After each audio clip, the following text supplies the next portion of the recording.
My friend and I have known each other since high school. We ended up going to the same college, we moved to the same neighborhood, and started working at the same place. It was all coincidental, but it allowed us to be close friends, even though we had nothing in common but life and coincidences. At one point, about 4 years ago, she changed jobs. First, we had regular lunches, but then I also moved out of the neighborhood and into a house in the suburbs. So without daily interactions at work, without living close to each other, we just drifted apart. For a few years, we only talked on birthdays and major holidays, wishing each other well, updating each other on random life events, etc. This year, for my birthday, she wrote me and told me she's buying a house. Again, coincidentally, it was very close to where I had moved, about 10 minutes drive. She invited me to her new house party and then messaged me after thanking me for coming. A few days later, she messaged me again, and soon after, we started getting back in touch. As this was happening in mid-June, and with summer just around the corner, we didn't have time to see each other again before I went on holiday. But we were texting each other daily almost. She told me she got a cat and sent me pictures. It was a gorgeous little rescue. She was black all over, except for her paws, which were white. It looked like she was wearing shoes, so my friend named her Boots. From the pictures and videos, Boots was loving, cuddly, and sweet. So, when I came back from holiday, I didn't think twice before I agreed to stop by my friend's house every evening and look after the cat while she went on holiday for a week too. I even proposed to take her over at my place, but since I had a dog and my friend didn't know how Boots would react, we agreed that I'd just drop by every night for a few hours, as my schedule allowed it. As her flight was departing before mine would have landed, we didn't manage to meet, and she couldn't give me her house keys, so she gave me the code to her garage. I could very easily enter like that, and the job was simple enough. Check that the cat had sufficient dry food available, feed her a little satchel of wet food every evening, change her water, and clean her litter. I was also to spend an hour or so just cuddling or playing with her. Simple and adorable, right? As this was happening in mid-June, and with summer just around the corner, we didn't have time to see each other again before I went on holiday. But we were texting each other daily almost. She told me she got a cat and sent me pictures. It was a gorgeous little rescue. She was black all over, except for her paws, which were white. It looked like she was wearing shoes, so my friend named her Boots. From the pictures and videos, Boots was loving, cuddly, and sweet. So, when I came back from holiday, I didn't think twice before I agreed to stop by my friend's house every evening and look after the cat while she went on holiday for a week too. I even proposed to take her over at my place, but since I had a dog and my friend didn't know how Boots would react, we agreed that I'd just drop by every night for a few hours, as my schedule allowed it. As her flight was departing before mine would have landed, we didn't manage to meet, and she couldn't give me her house keys, so she gave me the code to her garage. I could very easily enter like that, and the job was simple enough. Check that the cat had sufficient dry food available, feed her a little satchel of wet food every evening, change her water, and clean her litter. I was also to spend an hour or so just cuddling or playing with her. Simple and adorable, right? Wrong. The first night went smoothly enough. I got there at around 8:30, around Boots's dinner time. She ate her wet food really well, and then we played for a while. "What's your favorite toy, Boots?" I asked her jokingly. She looked me in the eyes, ran into the bedroom, and came back with an orange plastic mouse. I was taken aback by the cat's ability to understand my question, but I assumed my friend was talking to her all the time, and the phrase, "favorite toy," in relation to that specific mouse had come by a few times. The cat was associating. I replaced the water and the dry food, cleaned the litter box, and then lay down on her couch to read a little. Boots came over and started making biscuits on the blanket, which I used as a cover. I took some pictures and sent them to my friend, who was pleased with my service. Boots, loving all the attention, ear scratches, and sweet talk, laid on my stomach and started purring, fast asleep. "Oof, Boots, what's this smell?" I said, trying to dissipate the odor with my hand. "What a farty butthole you have, miss. Very unbecoming for a lady," I argued. The cat meowed at me, as if to excuse herself or protest, and then got off the couch. "Oh, come on, Bootsy. I didn't mean it," I argued back. I put my book down and checked the time. It was well past 11 p.m., pretty late, I thought. I packed my things, messaged my friend that I was on my way, made sure the garage door closed properly, and off I went. The next night, things went just as smoothly, with a very similar routine. Little food, little play, some chilling on the couch. Boots, again, came to lie down on my chest, and again, that god-awful smell. What is this?" I reacted, trying to grab the cat and bring her closer to my nose to see where exactly it was coming from. I didn't know whether cats needed their anal glands checked like dogs did, but I was guessing this one might. But Boots, as elusive as any cat, ran away again, meowing at me from across the room. "Fine, miss. I have to go anyway," I responded. The third night is when things got weird. That terrible smell hit me as soon as I entered the house. "Oof," I exclaimed, and quickly texted my friend to see whether it was okay to stop the wet food. It smelled strongly of sulfur, like when my French bulldog eats cheese. Something needed to be done, I'd argued in the texts. This poor cat's stomach needed some sort of managing. My friend asked me if the poop is okay in the littler box, and sure enough, it was. She suggested I reduce the portion, but not worry too much about it. Apparently, Boots can get a little gassy when stressed. I just opened the windows to air the place a little, making sure that Boots didn't attempt to escape. Then I proceeded to do the regular stuff, change the water, top up her dry food, and then went to lounge on the couch. This time, Boots didn't join me. Instead, she stood across the room from me and just stared. For the whole time I was there, she just stared, her piercing green eyes never blinking. I felt the need to end my evening short, so at 5 minutes after 10, I bid Boots adieu and left. The whole way home, I kept thinking of the eerie feeling of Boots and me sitting in the darkness, her staring me down, and me trying and failing to read. I wanted to check with my friend, but I didn't know how to put it in words. "Your cat is creepy and stinks" just sounded like a terrible thing to say to a pet owner. The next night I got to the house, the place was completely dark, even though I always left the light in the staircase leading from the garage to upstairs, as well as the hallway light upstairs on. My first thought was that the fuse box tripped, but when I flipped the light switch, it worked just fine. Strange, I thought. Not minding it too much, I went upstairs and tended to the cat's business. I also opened the windows, as the sulfur smell persisted. This time, Boots did not greet me at the door.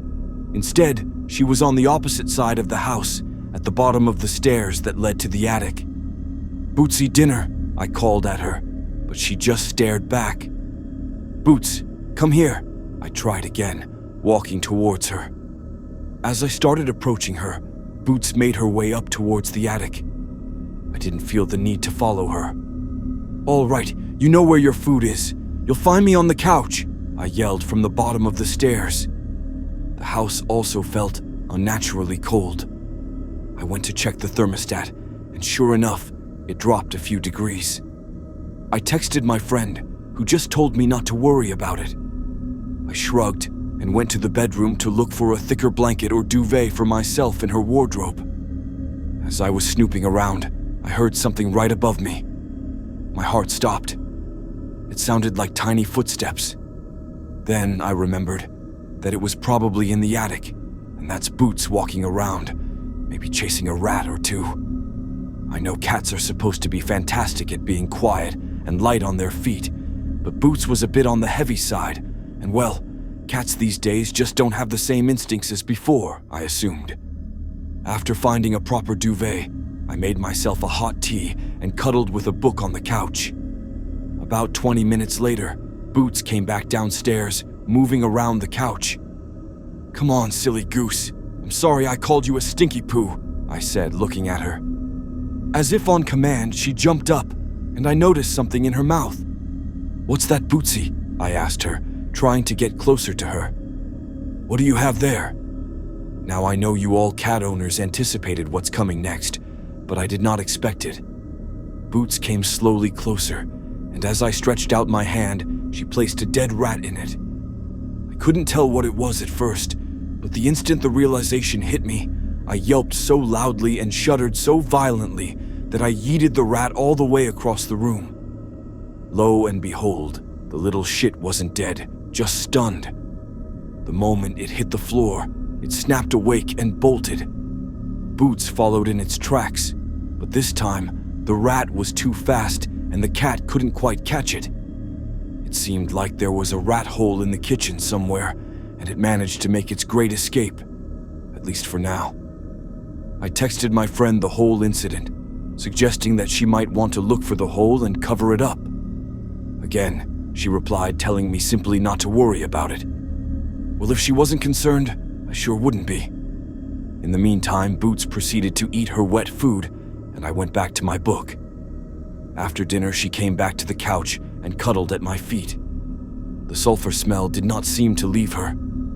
3 more days, and Mommy's home, I told her, feeling bad for how stressful this must be for her to make her so gassy. She turned around and looked at me with her piercing green eyes, and just then, I heard some more footsteps above us. Boots got startled, and her pupils dilated to the point the green in her eyes was a mere thin outline for the black pupils. Fricking rats, I told myself. But I knew better. Those were too heavy to be rat footsteps. I felt a strong urge to get out and I checked the time. "Oh my, it's almost 12, Bootsy. I must leave you," I said to her, grabbing my things in a rush. As I was walking towards the stairs that lead to the garage, I could hear the stomping tracing my steps from above, so I rushed for the door, feeling immensely relieved once outside. The next night I contemplated whether I should be going or not for a long time, but I couldn't not go. It didn't seem fair neither to the cat nor to my friend whom I'd promised. So I decided to reach a compromise with myself. Go, feed the cat, clean the litter, replace the water, and leave. Then, on Saturday, I could afford to go during daytime, and maybe that would feel less eerie, and I could play with her for a longer time to make up for this day. So I did exactly that. Or attempted to, at least. I got there. Boots was waiting for me, like the first few nights. "Hi, baby girl," I said as she rubbed herself against my legs and purred. "I'm sorry, but this will be a short visit." This time, the footsteps started very early into my visit. "Get in, feed cat. Get out," I told myself. Stomp, stomp, I could hear above me as I was preparing Boots's dinner. My fingers were shaking, and I could feel my pulse increasing. Stomp, stomp. "Here you go," I said, placing the food bowl down and trying my hardest to ignore whatever was going on in the attic. I went to the bathroom to clean the litter, and the footsteps followed above me. Stomp, stomp. I went back to the kitchen to check if Boots had finished her food and to replace her water, but this time, the footprints didn't follow. Instead, they seemed to be going in the opposite direction, towards the stairs. This couldn't be good. My brain was trying to get me to move towards the stairs that lead to the garage, but my gut feeling was telling me to look for Salt. Stomp, stomp, I could hear still, further in the distance. I started opening cupboards and searching frantically for anything. Plain salt, salt and pepper shaker, bag of salt, anything. I found a Himalayan salt grinder and started grinding it on the counter. God, I hoped it would be good enough. The stomping stopped. I, too, stopped grinding and held my breath so that I wouldn't disturb the stillness and soundlessness that fell upon the house. Creak, creak. I shuddered. The steps were coming down the stairs. I had no doubt about it. I dragged whatever salt I could grind in my palm and made a run for the stairs, keeping my eyes closed at all times. As I reached the door and fumbled to find the doorknob in between squints, I noticed that the lights started flickering vigorously. The footsteps were now making their way down the hallway behind me. I started praying and throwing salt over my shoulder. I realized that I didn't know the words to Our Father in English and started crying as I fumbled to remember. Then I started praying in Latin. I knew a little Latin since high school, and surprisingly enough, it came naturally to me. Pater noster, qui es in caelis, sanctificetur nomen tuum. Stomp, stomp. Adveniat regnum tuum. Fiat voluntas tua, sicut in caelo et in terra. Stomp, stomp. I could hear them picking up the pace, running at me. Panem nostrum quotidianum da nobis hodie. Et dimitte nobis debita nostra. Stomp, stomp. And then they stopped right behind me. Sicut et nos dimittimus debitoribus nostris. Et ne nos inducas in tentationem. I could feel cold breath down my neck. I could hear faint whispering that I couldn't understand. A witch's cackle in the distance. Sed libera nos a malo. Amen. I yelled, finishing my prayer and throwing all the salt I had left behind me. The whispering stopped. The footsteps stopped. The laughter stopped. The house reverted to its natural state of quietness. Every now and then I could hear a car driving by. I could see the headlights gently lighting up the room. I was certain whatever was behind me had vanished, but I never turned around. I never looked. I opened the door to the basement or garage, went downstairs, punched in the garage code, and got outside. Once outside, I ran across the street. I contemplated running all the way home, but I glanced over my shoulder to the house. It seemed fine, dark, quiet. I started sobbing as I called my friend. She didn't reply. I texted her, but still nothing. I stopped going to the house. I figured Boots would only be alone for 2 days at this point, and I left her plenty of dry food. I was too scared of what could happen next. I would just explain it all to my friend, and if she didn't understand, then tough luck. I knew my friend was to land on Sunday at 7 p.m., so I went to the airport and waited for her. "What are you doing here?" she said as soon as she walked through the arrival gates. "Well, I figured you'd need a drive home. Plus, I need to tell you something," I said, relaying the whole story and showing her the photos I'd taken, even the ones I'd sent to her before. She listened quietly, and when I was done, she stopped dead in her tracks, looked me in the eyes, and grabbed my hands. "Do you think I can stay with you tonight?" she asked softly. "What?" I asked, genuinely confused. "You don't want to see if your cat is okay?" "Andy, these pictures are undeniably from my house, but I don't have a cat," she said, showing me her phone. Our last conversation on her phone was her thanking me for coming to the party months ago.